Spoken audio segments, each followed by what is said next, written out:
To get started, I just imported a video into the media bin that I'd like to transition into after zooming through some text. Now let's begin by going over to the Text tab.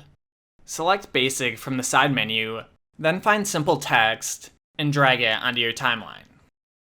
You may want to increase the duration of your text clip so you have plenty of room to work with later.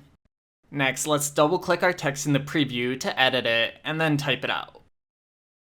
Over in the Clip Editing's Text tab, I'm going to change the font to something thicker, and I'll increase its size so it's easier to zoom through. If your text is too big for the text box, you may need to drag the text box's handles to expand it. Once you're happy with your text, click the color selector, and then choose a light green so we can chroma key it later on. Alright, next let's export our clip by going up to Export, and select Export Video. I'm just going to give it a new name and leave the rest of the settings alone. Click Start when you're ready to begin the export.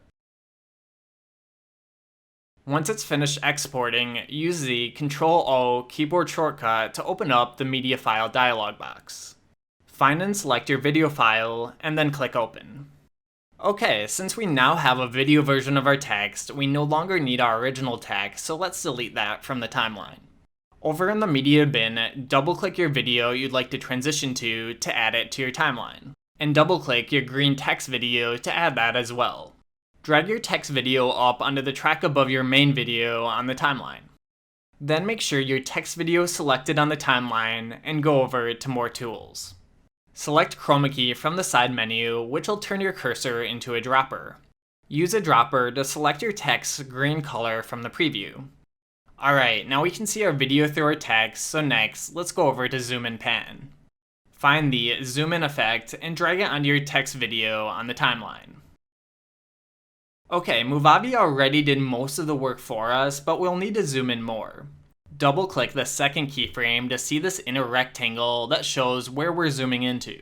Use the handles to make that rectangle smaller so that it's just touching the top and bottom of the letters. Try to keep it centered as well. This zoom looks better now, but we need to zoom in the rest of the way. To do this, drag another zoom in effect after your first one on your clip. You don't need this third keyframe, so be sure to right-click it and select Remove Keyframe.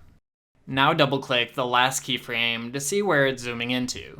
Then make the inner rectangle much smaller so that there's only green inside of it. Okay, now when I play this back, I have a nice looking zoom through text effect. You can adjust how fast the second half of the zoom is by dragging the last keyframe, and the duration of the first zoom by dragging the middle keyframe.